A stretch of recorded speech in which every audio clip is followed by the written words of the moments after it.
Hey guys, let me get this off. All right. Kind of doing everything last minute once again. Last minute once again. Oh. So, welcome. It's Tuesday Night Live. And it's episode 52. Believe it or not. Can't believe we've gotten this far. Let's double check, make sure our sound's working. I didn't get a chance to do that. Yep, okay. Sound should be good. It's like the video is pretty good. I'm all hot and sweaty. So, hope everybody had a good week. I did, let's see, what did we do? Last Wednesday? No, last Wednesday we didn't go testing, but I did a diag on a Terminator X in a 49 to 54 Chevy truck with a 5.3 in it. I'm not sure what actual year it was, and you know me with cameras, I didn't get a picture of it. It's a beautiful truck.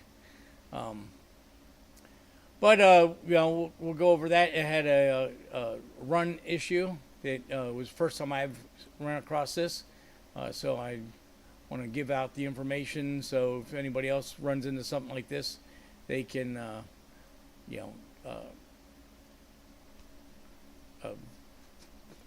benefit from this. And another thing, I was working on Bill's software. We were looking at some of his data logs, and he brought up the fact that when it was leaving the starting line, it only had 4 degrees of timing in it, and it took me a minute to figure out what was going on with that, but we'll go over that. Just goes to show you got to really be careful when you're making custom 1D and 2D tables, that you think about all the outcomes that can happen with it. I think I had it in the shop last week, but I got the Cup Car in the shop and got working on that. So I'm going to show you some pictures on the updates we're doing to that. Trying to make LS Fest with that thing. So, thrashing will commence. But no, we have a car show on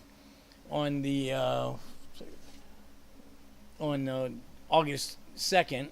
Little Friday night bar car show. I want to try to get the car running and to that show. It's a fun place. A lot of my friends hang out there, and if I can get that running by there, that gives me a month to get set up and fine tune everything on the car. I got to get the exhaust hooked up and all that stuff. I won't have that hooked up for the car show, but at least to get it out there and get it prepared and, kind of give it a shakedown, see where we're at. So, that's pretty much the going-ons this week. So we'll go ahead and get showing you some of that stuff. Again, in my infinite wisdom, I do not have the pictures and stuff set up in the right arrangement. So I apologize ahead of time for that, but let's see what we got here. Oh, I didn't download those other ones. Hang on a second.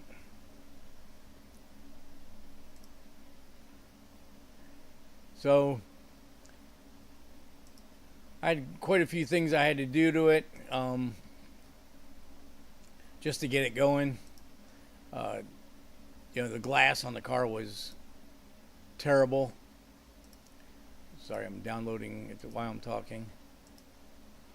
So that stuff was terrible on the car, and we got that going. So we got a couple pictures here we got to download.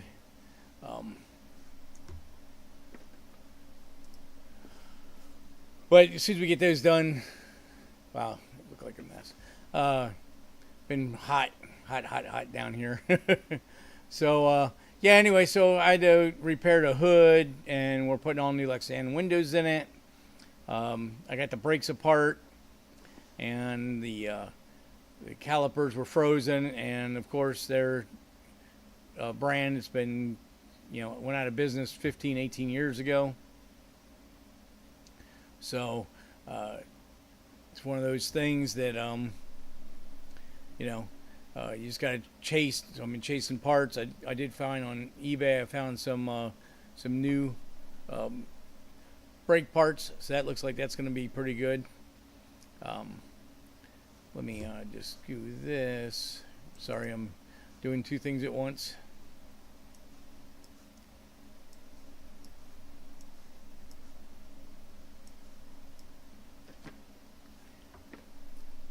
I don't know if I got all the pictures over there or not.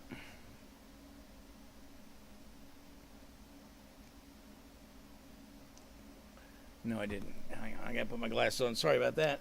Sorry about not being more prepared. 38. 10.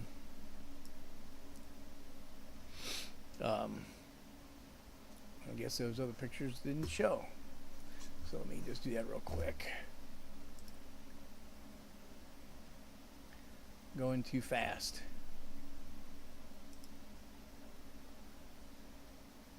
And of course my computer's slow.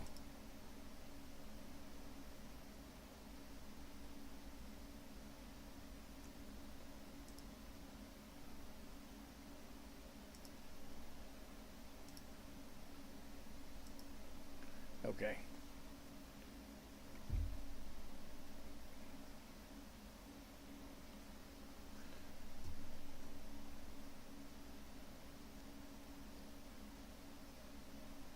I don't know why I didn't bring those over. There we go.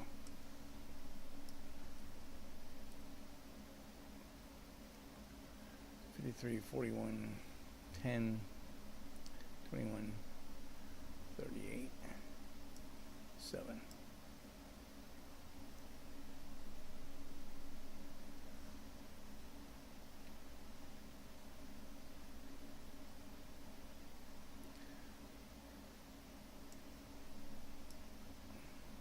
All right, so sorry. All right, so let me we'll go down here to the desktop and show you these pictures.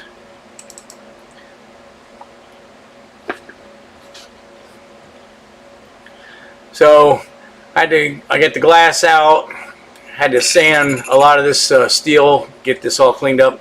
And you can see these brake lines, they're all rusty and nasty.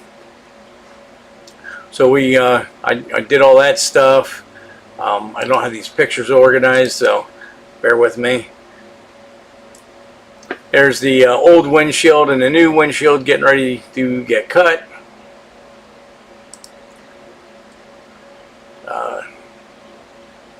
So the hood was broken.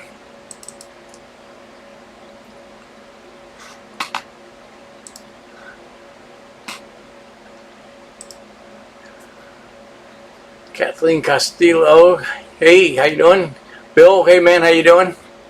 So the hood, they use these hinges to, for the hood, and there's not any material really behind it, but a couple layers of sheet metal. So over the years, from rust and whatever, it broke the steel,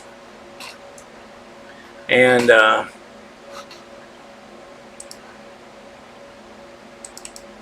had to do some repair work on there. And so when I sanded it, welded up the broken seam and worked on that.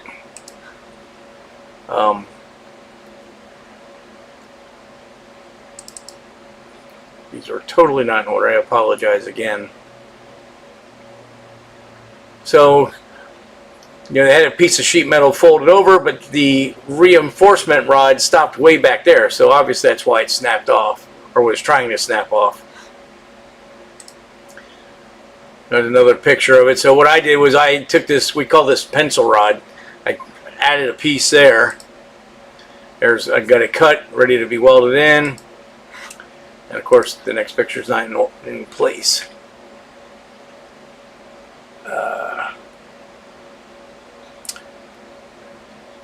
Looks like I didn't have the picture with it welded before primered, but there's what I did. Put that piece in there, welded it to reinforce the steel. There's the other side. Of course, you're welding on, you know, very thin steel. I should have TIG'd it, but I MIG'd instead, so it's not beautiful, but it's doing the job. So I got that all pretty well taken care of, and so here's a picture of the dash all painted in, and the Earnhardt bar. Getting ready to install the glass. And here's a picture of the rear package tray. Of course, they paint, the interior is all bright red, and the paint was super good condition. We were able to wipe it down and put some spray wax on it. It's got a good shine. But this package tray they paint black so that thanks, Rick. Thanks for the congrats on 52. But yeah, these package tray and the dash they paint flat black because otherwise the sun would reflect and you wouldn't be able to look in the mirror. So got that all done, and here's a picture of it, kind of with the windshield, new windshield in. Still got clamps in the corners because there's not a lot of spring tension, clamping tension on there, so I got them so the seal will dry and that'll hold the corners down. And of course it's got the front cowl back in. You can see the stainless brake lines now. So coming along. There's the inside picture looking out the windshield, which you can see out of now. And of course the flat black dash, and you can see even with all the LED lighting in the shop, there's no real glare, and you can kind of get an idea. All the roll cage and stuff, all that cleaned up really nice.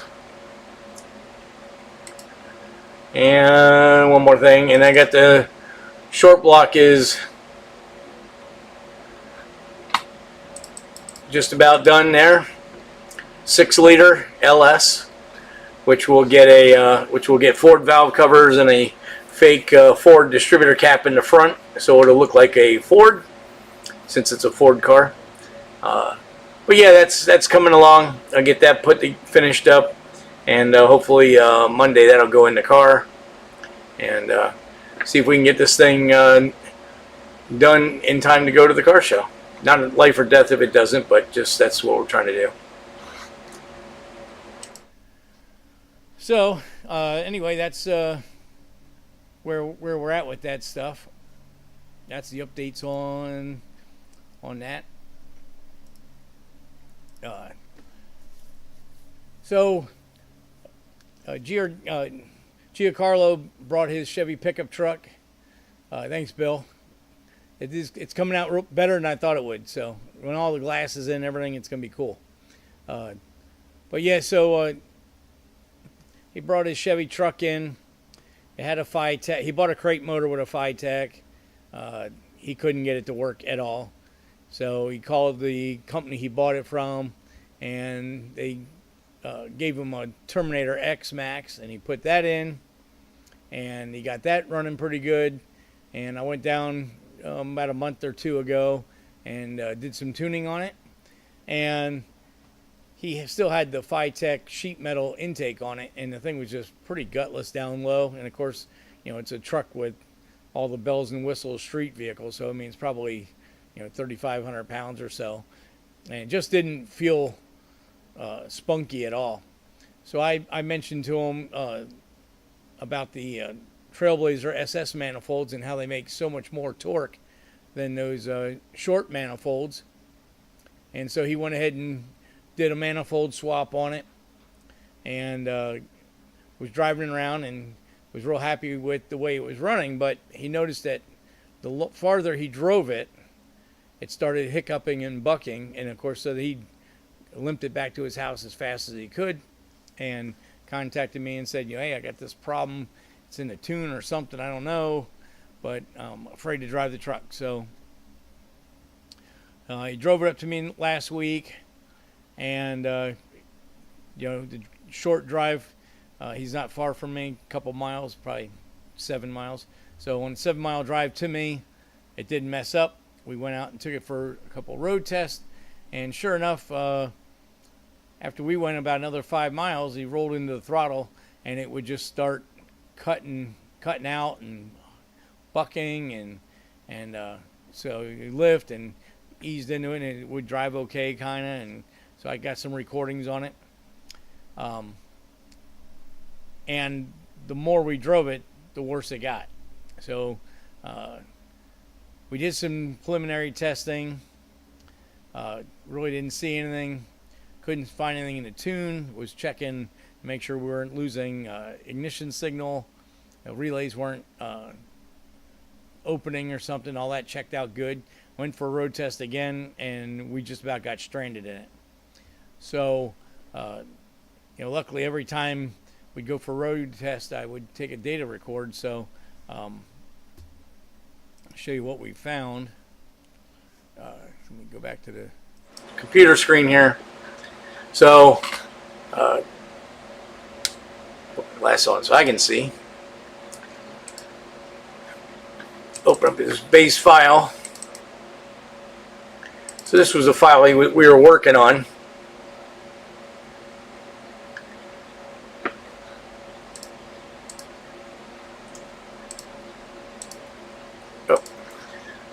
So that was the file. There was his learn, and you can see learn was doing pretty good off of the initial tuning that I had done a couple months ago. So I just, took me a minute, took me a while till we figured out what was going on. He told me to put all new sensors on. He's a Holley mechanic, so whenever he does anything, he likes to go full on and throw all new parts at it and stuff. So he had, new crank and cam, and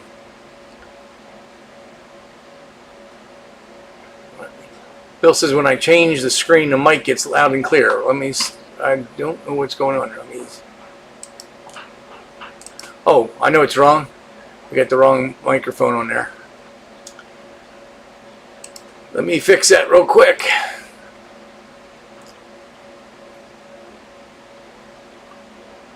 That is right.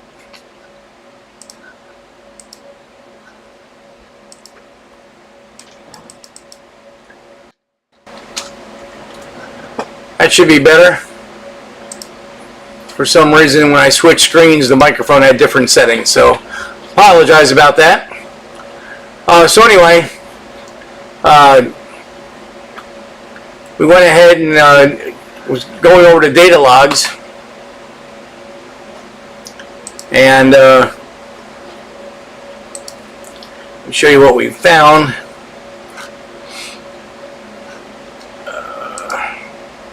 Gotta get the right data log.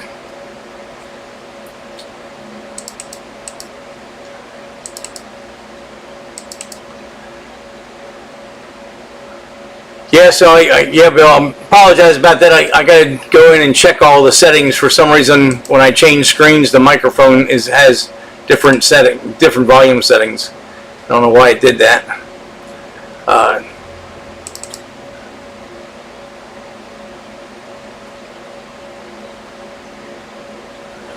All right, so here's one of the data logs, and here's where you can see. Let me make the screen white, make it easier to see. I think it's easier for you guys to see it in white. I'm not 100% sure on that, but anyway, you can see up here RPM is in the red, TPS green along the bottom, and we're just driving along, idling 750, and for no reason the throttle's held solid at 1%, and it just shuts off. So that was one file. Let me bring another file up that where we're actually driving.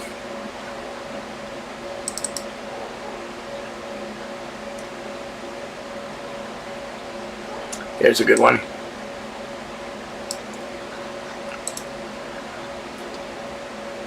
So I don't know if you guys gotta let me know if it's better with a black background or the white background. Well, I guess it is better with the black.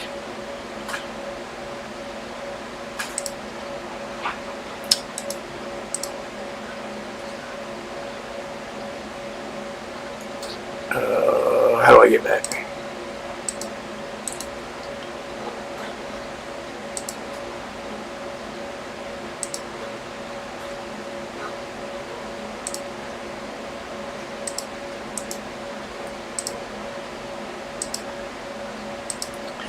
Well, I'll change it on the next one.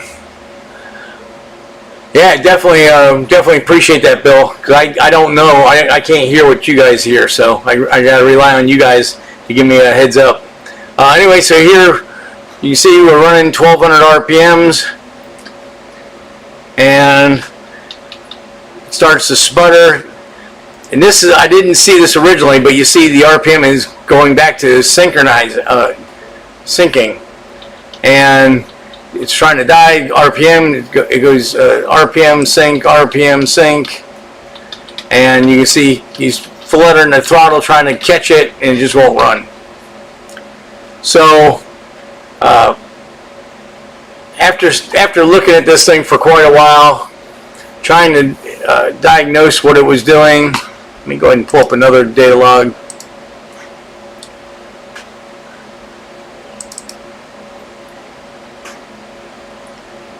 And it did this to us quite a few times. That's not a good one. Sometimes it would just die. We had no chance to even get a good log. Black screen seems better. Thanks, Rick. So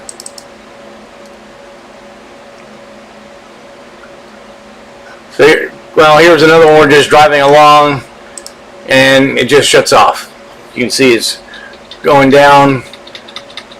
And then, now see, on that time it didn't show syncing, it just shut down on us. So, I thought long and hard on it, and we decided to do one thing different from the Terminator from the, trying to figure out which setting I have this on.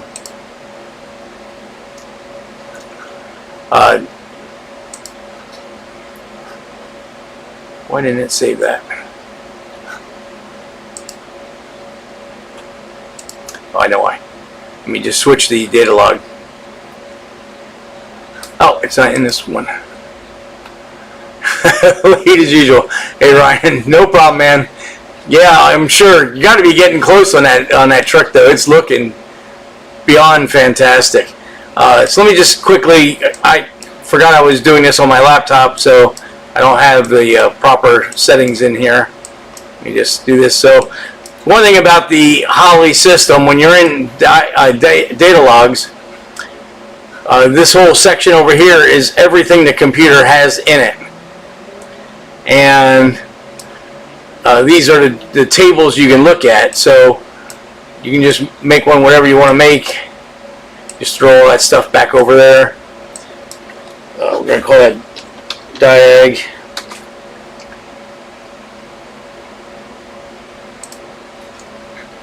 I didn't have it set up yet. So we want to see, as I was saying, the HP and Dominator will do system log. So it works just like a oscilloscope, and you can see your crank and cam sensor. Now the Terminator, because it's a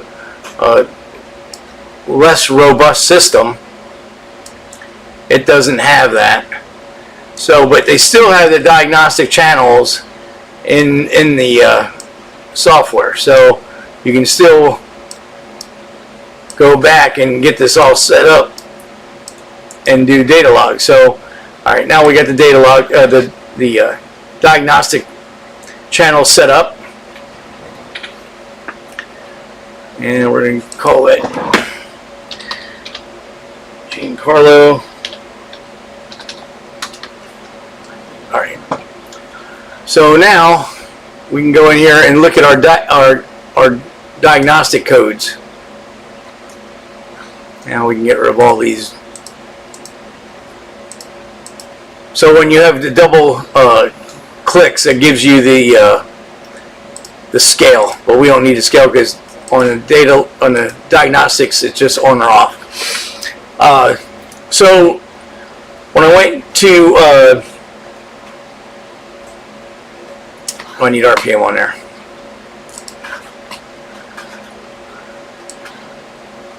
We'll put RPM and TPS on there.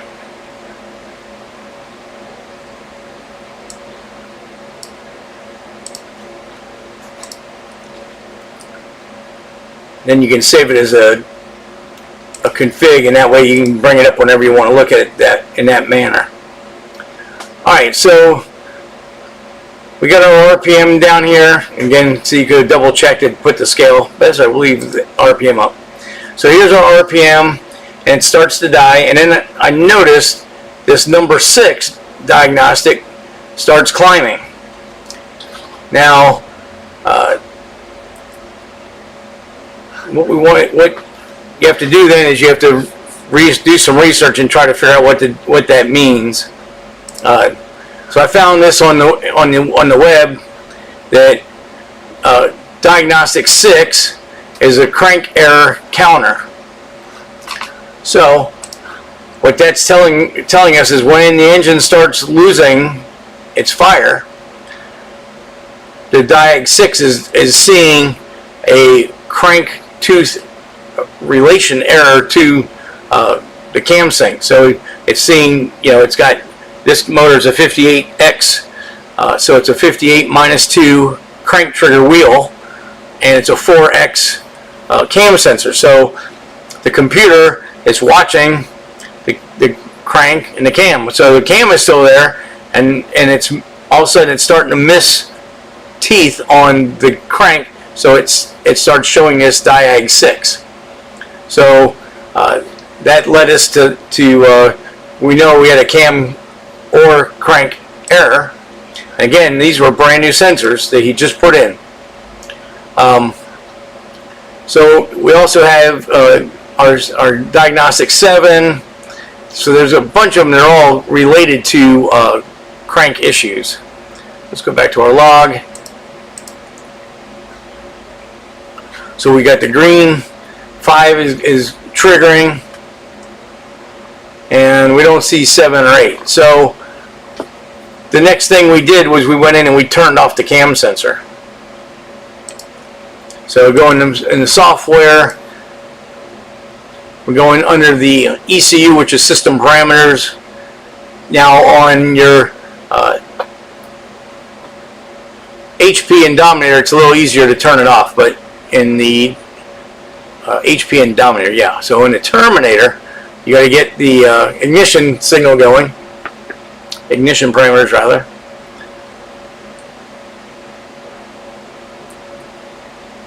Computer's a little slow tonight. Hopefully it's not buffering.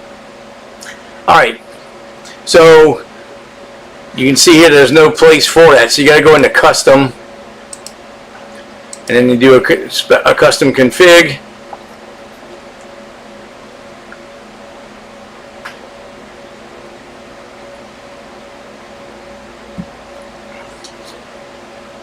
So we want to tell it's a 58 tooth, and we're going to tell the cam sensor not used, and we got to put it on the coil unplug. So then we would go and do another day. First of all, if the vehicle starts, then you still have to do some more research, and this did. So what we did then is we went, because if it didn't start, then the crank sensor is definitely bad. But since it ran, Now we still don't know if it's cam or crank, because we have both of them triggering in the diagnostic mode that they're seeing errors. So what we did was we went ahead and road tested again, and lo and behold, we get about 5 miles away, and the cam sensor or the crank sensor starts acting up. Now, because we don't have cam, now when it starts messing up, we're pretty much stranded. So we had to wait on the side of the road, stopped at a 7-Eleven, got something to drink, and waited for the truck to cool off enough that we could limp it back to the shop. We went ahead and put a new cam sensor, a new crank sensor in, and let me see, I should have a final log.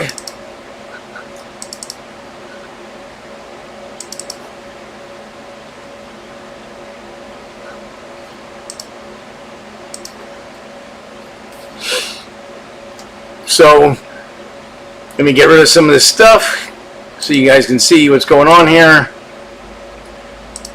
So green is TPS and red is RPM, and you can see that the RPM never drops below, well, let me put the white line right here.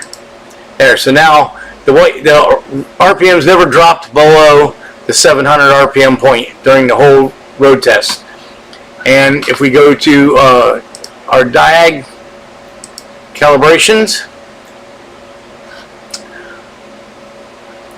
let me get rid of the cursor.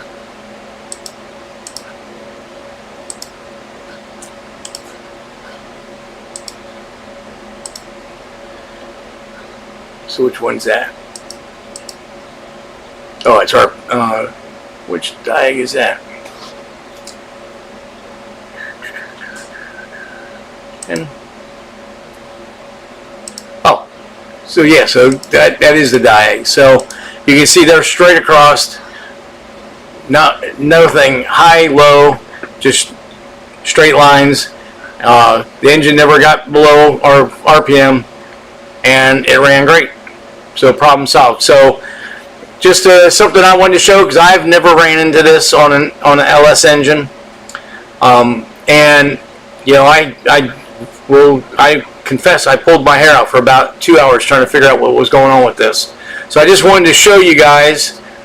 So if you ever get into an LS and you've got a running issue and you don't see it in your fuel map or your timing map, then you can go to your diag codes and look into that. Now, on the back of the Terminator systems, they do have LED lighting on the back. However, most of the time when we mount the units, you can't see these lights. You know, especially in GC's truck. I mean, he's got under dash filler panels. He's got a big console. It's got a big screen. Touchpad in the middle, all the bells and whistles of a modern car, AC, power windows, locks, you name it, he's got it. And so there's no way we could even get to the ECU to even see these codes, these lights. So again, the diagnostic deal is in there. Just got to do, just do some data logs, and then you can open up on the data logs, because they data log the entire system. So that was a learning curve for me, and this may be a learning curve for somebody else in the future. It'll be on the live stream recording, so people can go back and find it, and hopefully it'll save somebody a bunch of aggravation, and they can diagnose their car quick. You see Chris is in. Hey Chris, how you doing? So the other Holley unit that I was working with this week was Bill. And so Bill's already going to kind of know what we're going to talk about here, but I'm going to go over it anyway. Because again, it's stuff you need to put in your back of your mind when you're working on these things. So let me switch screens here. Make sure we still have the volume right now. Hey, volume should still have stayed the same now, so that should be good. So anyway, this is Bill's Orlando. We named it Orlando Test. We went up and made some pulls. We had issues, and I think we shared this on one of the older live shows. We were having problems with his trans brake, where it was taking 4 or 5 tenths of a second for the car to release. So obviously he went to the that's a whole other thing, we don't want to open that. He went to the track to see how that was working,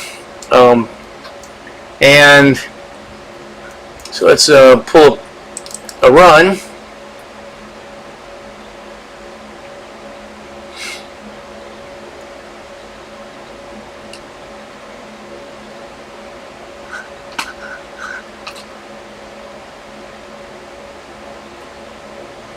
Okay.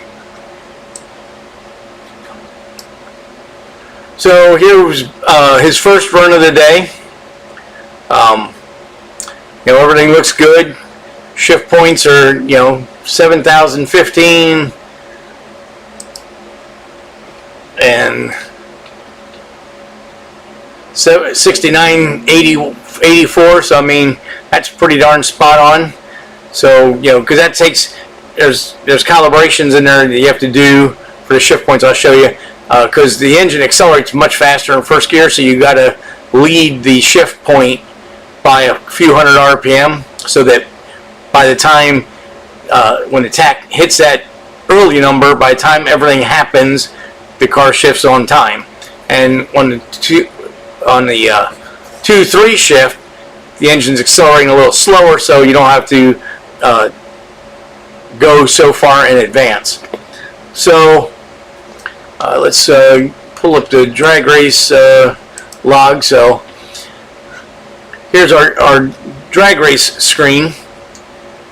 Now all this green up and down here, this is the rev limiter. On off, because it's sitting on a 2-step. So we can go ahead and take that off the screen, and then there you can see the RPMs up and down because it's on a 2-step. But what I wanted to show you was, I don't know why this didn't save. I thought I saved this.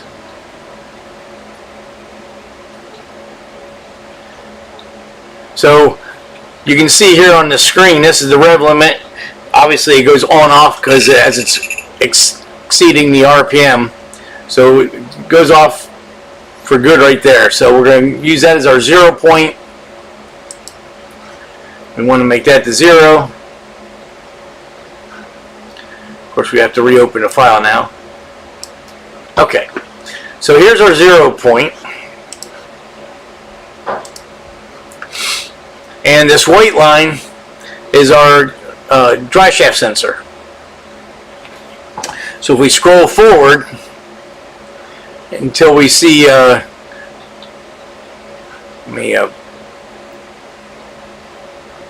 put this backwards. I want to put this on the dry shaft line. So we go back to our 0. Alright, so we can look up at our average, dry shaft average up here. Our value is where the cursor is, so it's at 0 mile per hour because it's sitting on a 2-step, and it's 0 seconds because that's exactly where the trans brake is released. And then we go forward till we see the mile per hour take off. So there we go. So we went from 0.45, 0.48 seconds to 0.15 seconds now. So after Bill's repair in the valve body by polishing the components, he has fixed the lag in the in the trans brake. And in fact, it may not even be this long, because I'm sure the drive shaft sensor is probably only 2 magnets. So it's got to turn, the tire's got to turn about a quarter to 3/8 of a revolution before depending where the sensor's sitting when you're at the stop. So problem solved. We're like, great. And he's like, well, it's still not running fast, because when he did drive and drag sick week in 23, the car was running mid-low 9s, and now we've been in the 10s, and we're like, the trans brake delay, I mean, that's almost a half a second. So I mean, that was definitely something, but the car still didn't really pick up much. So Bill saw this before I did, and he's like, look at this green line. This is the timing here. And if you notice here at the screen, it's only at 4 degrees of timing. And again, so here's our 0 point. There's 0. That's where it releases the trans brake. It's at 4/10 or 4 degrees, and we can look up here now on our screen here. So I'll factor forward until the timing turns back on. There, so 4/10 of a second for the timing to come back in. So with only 4 degrees of timing, the car's got 0 power. And you can actually see it in the RPM graph, this little hump, and then the motor makes power and drives out. With only 4 degrees, the converter's trying to lock up way down here at 3,600 RPMs. And then when the power comes in, then it re-loosens and accelerates again. Alright, so there's our problem. Now we're going to look at and see why we have this problem. So we go back to our tune. Now obviously we're going to go to Spark. And I'm looking at our base timing table. And we're running multiple, let's see. Let me go back to because I got a cursor live. Alright, so let's move the cursor to here. The timing is still off, but the engine's trying to accelerate. So because we have our, let me put the overlay on. So there's showing where the data record was made during the run. And you can see down in this area that it has 38, 30, 39, 40 degrees. Even up here where the car is, it's got 22 degrees. There's not a cell with 4 degrees in there anywhere. Let me go ahead and turn that off so it's back in color again. So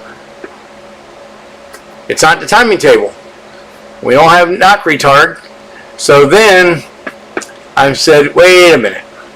So on a blower car, one of the issues a blower car has is it surges at idle.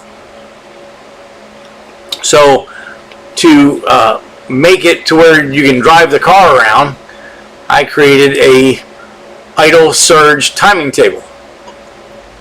And as soon as the computer catches up, there we go. So what I did was, here's our target idle is right around 1400 RPMs. So at 1400 RPMs, actually that's showing 1100 RPMs, sorry. So 11, well, because that's showing the thing. So anywhere right in this area, it's 0, so there's 0 modification to the timing table. When the engine starts slowing down, it starts adding. So if the motor slows down to 900 RPMs, it adds 4.5 degrees of timing. Likewise, if it starts idling too fast, it's idling at 1450, then it's pulling 7 degrees out. So that's how we're controlling idle. So when it's idling, the timing is fluctuating heavily, and that's what's controlling to make the engine have a smooth RPM. You know what? Let me see if I can show the data log. We should have a bunch of data logs on this car, so now I don't know what any of these are, so we're just going to go potluck. Yeah, we want to save the changes on the other one.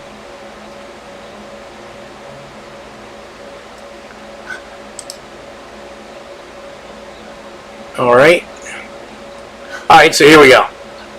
So at this section, this is engine RPM, and you can see that it's the white cursor line is at 1305. So this white line equals 1305, and you can see how smooth, how close to 1305 it's actually idling. Maybe fluctuating a little bit, but pretty darn good. And see, like one spot here, it revs up. Move the cursor out there. So right there, it got to 1558, and look what the timing did. Timing comes down to 18 degrees. So this green line up here is our timing table with the control that I designed. So what that green line is showing you is going back and forth on this line as it's running. So in this May road test, I had this set up at TPS. So whenever the TPS was at, well, originally we had it set up on a toggle switch. Instead of, it would enable when the switch on the dash was on, I made it happen all the time. So I put it on TPS, and when the TPS was below, I think 5%, the idle surge control would be on, and when the TPS went over that, it would turn off. The problem was driving it through parking lots and stuff. You'd roll into the throttle to move the car, and we would get outside that RPM window, and then it would start having surge again. So I'm like, oh, easy fix. I'll just switch it to dry shaft.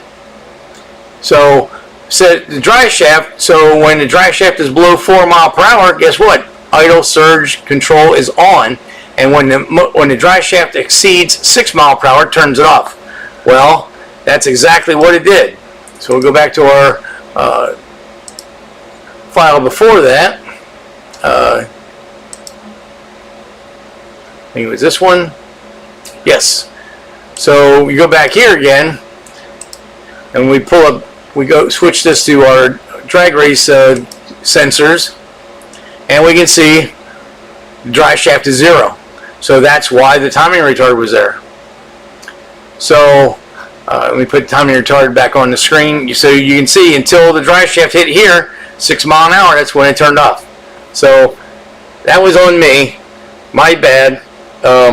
And that's just one of these things that when you're making, the beauty of all the Holley systems is you can make those custom tables, do all kinds of different things, but you do have to look and make sure that it's going to work properly with everything you've got going on with the vehicle. I did not think setting it on dry shaft that was going to cause a problem when we're in racing mode, not in street mode. I'm thinking street mode, and there it messed up on that. So what I did to combat this problem, made a new file. I think it's on here.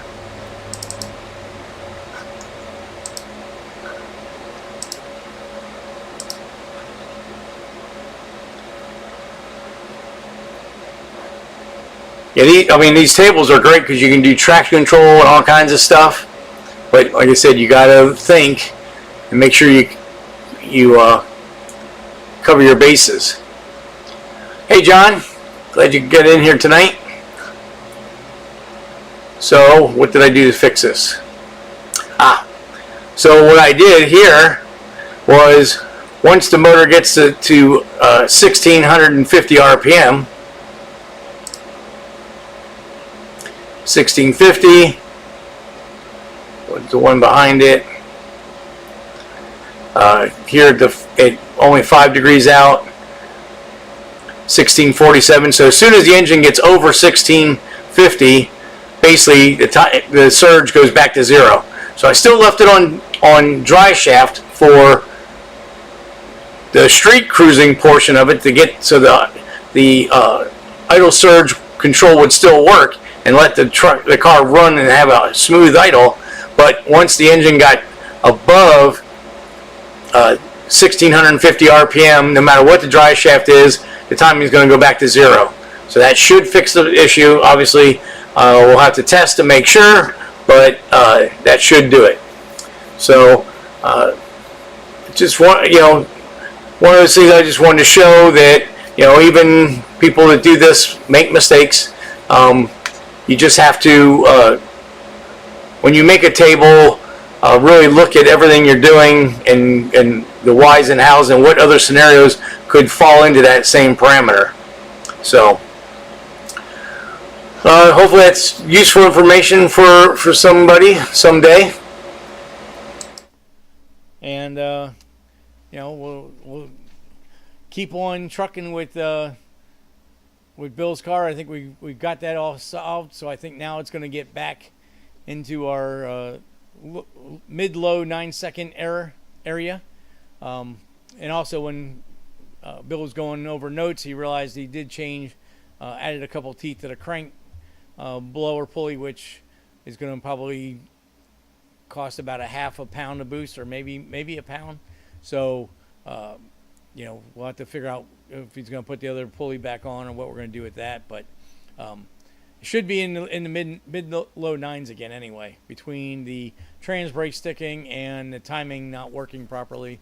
We should have that all dialed in. So those are the two things I ran into this week on Holley.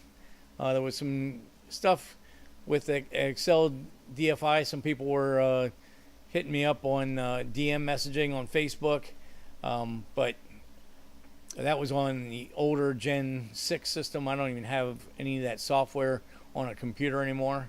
It's a DOS-based system, so you can't run it through a Windows program. So I can't show you what was going on with that.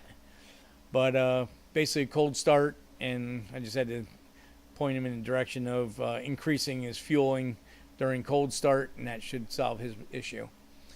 But so I got a new customer slash new friend, Dick, bringing his 86 Grand National in. It's been sitting for a while. Let the quest for 8s begin. Yes, sir. Yes, sir. We're gonna get there. But yeah, so this guy Dick's bringing his Grand National in, had a race engine or a high performance street engine built for it. He had a gentleman in Fort Lauderdale, Russ Jung, working on the car. Russ ran into some health issues a number of years ago where basically had to close his shop, and Dick basically put the car in hibernation. We ordered a bunch of Holley stuff. I'm going to be putting a Dominator on it. Yeah, John, the Gen 6. Oh my God, we all hate that. I have an issue tuning it because I'm trying to always tune lean like all of our new systems work, and Gen 6 will not run lean. If you don't keep it like 13.8, maybe the leanest 14.2, man, you have all kinds of lean misfires and stuff. But anyway, on Dick's car, so yeah, I got a 6.86 Pro Dash going in it.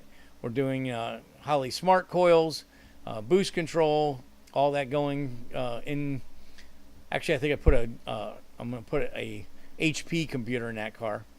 But we're going to hook up, the fuel gauge and all that stuff. And I got an insert to put it in the factory dash, so that should come out real nice. We got some more work done on Dave's Chevelle. I've got the main harnesses in the car now. I've got the dash. I should have got a picture of that. I got the dash switches. So we have power windows in the car and power locks. The power windows are relics, which actually have a switch that goes where your factory window crank goes, and your window crank becomes a window switch. But Dave wanted to be able to open the passenger side without having to lean across the dash and everything. So we put a set of billet. I don't remember who we got them from, Hot Rod Express or something like that.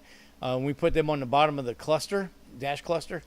But those switches are just they're momentary. You just have to hold them, and they weren't circuit reversing, polarity reversing, as we need for the power windows and power locks. So they sell a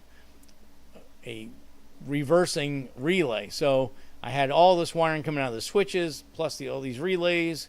But I got that all wired up. That was a big mess, because it was about 40 wires in an area of about 3 by 3 on the back of the dash. I was trying to make clean.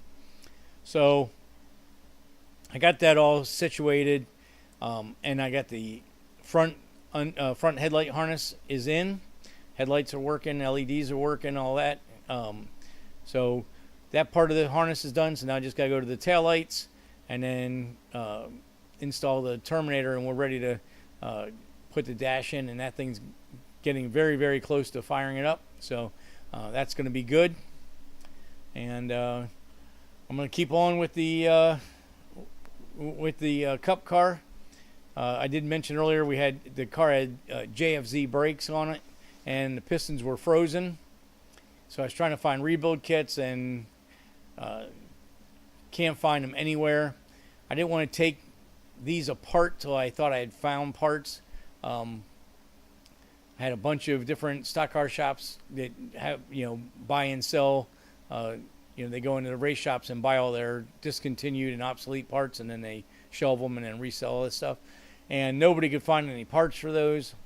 And I just happened on eBay, I found a gentleman that had gotten some stuff from Roush Racing, and sure enough, he had front and rear JFC calipers with larger pistons than what I had, so that's a plus.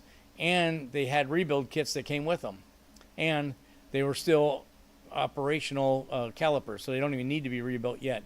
And I got 4 sets of brake pads and all kinds of good things, some extra master cylinders, so that's good. And we got, I'm now going to have the braking system pretty well solved on the thing. I still have to go through the master cylinders, but at least now I've got components.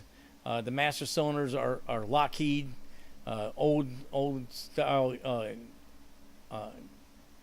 made in England masters, and luckily enough, Pegasus Racing still has components for them, so I can get rebuild kits for those. So I'm getting them out to take them apart and see how bad they are. Now that I know I can get parts for them, and get that done. I still got to put a stainless line from the firewall to the back brakes, because the factory lines were the lines that came with the car just rusted like all get out. So I want to have good brakes. So the car's coming along. I just have to cut the rear glass, put that in, this quarter glass, and I'm going to put the heads on the engine, and then the engine can go in the car. And probably what I'm going to do is go ahead and finish the engine and get that in the car, and worry about the rest of the windows at a later point. So, like I said, I was trying to make it to this car show in 2 weeks, just so I can, I got to have a carrot out there that I got to chase, to keep things moving along. So we'll see how that works out.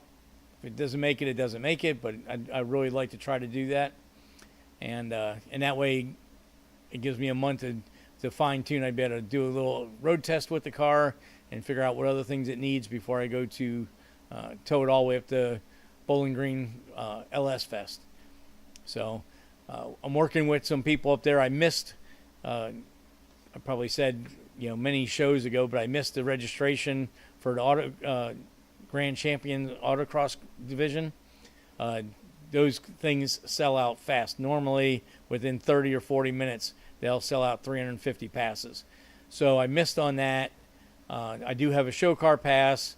If all else fails, I did say that I would be interested in doing a burnout contest, and I'm working with the people in charge of the autocross to make sure that they'll let me in the autocross, because typically they want registration and insurance, because there's 2 different venues and you have to drive back and forth.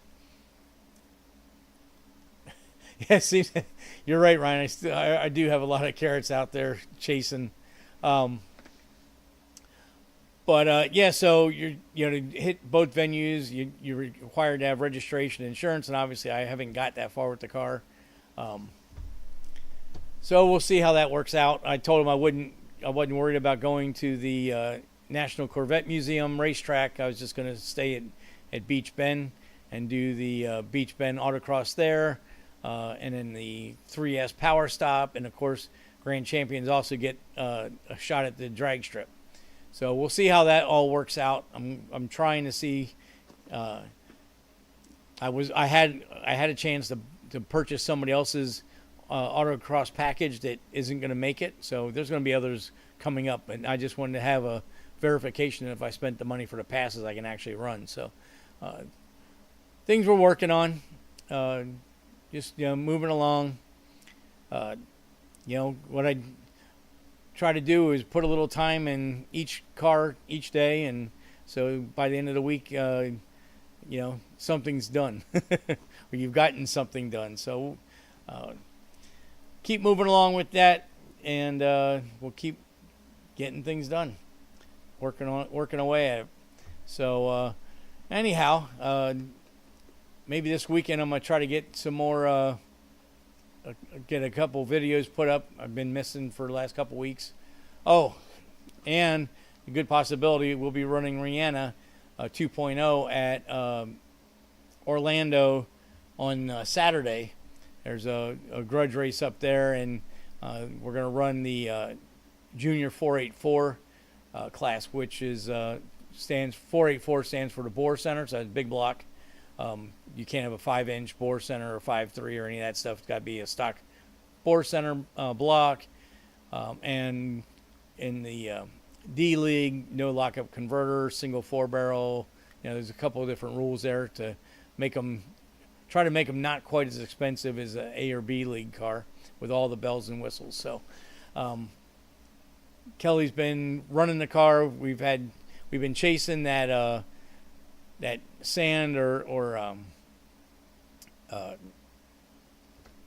soda blast powder coming out of the car. He took it back to the track on another time, and still coming out after they took leaf blowers and blew the car out as hard as they could.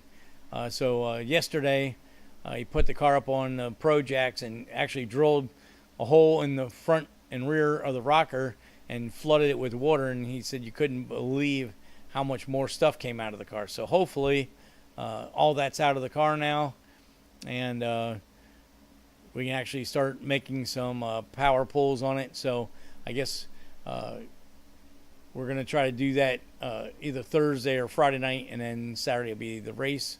So we'll see how that all goes. Some of the testing will determine whether we actually do it or not. So, but yeah, that's my life in a nutshell.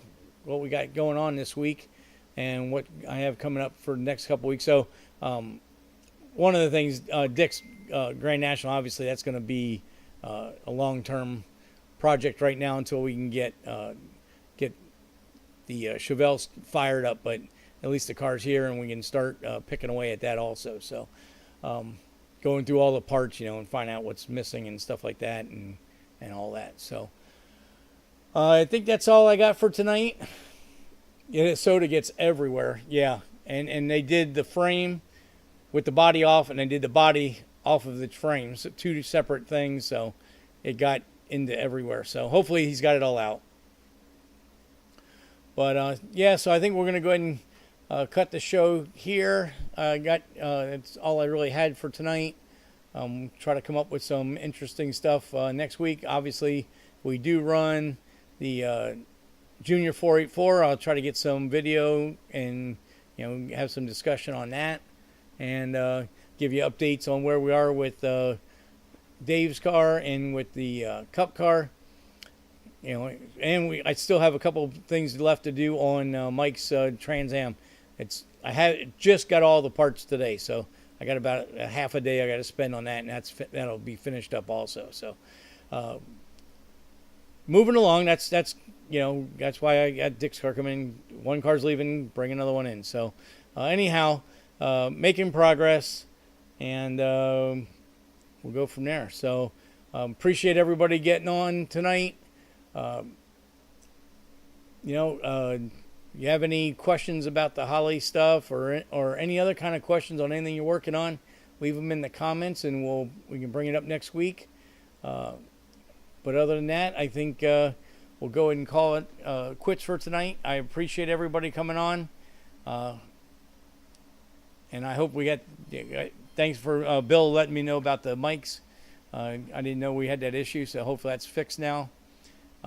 Next week I'll hopefully try to get prepared a little earlier so I can check all those things, but obviously with the workload, I'm running around crazy person. So all right, well, good.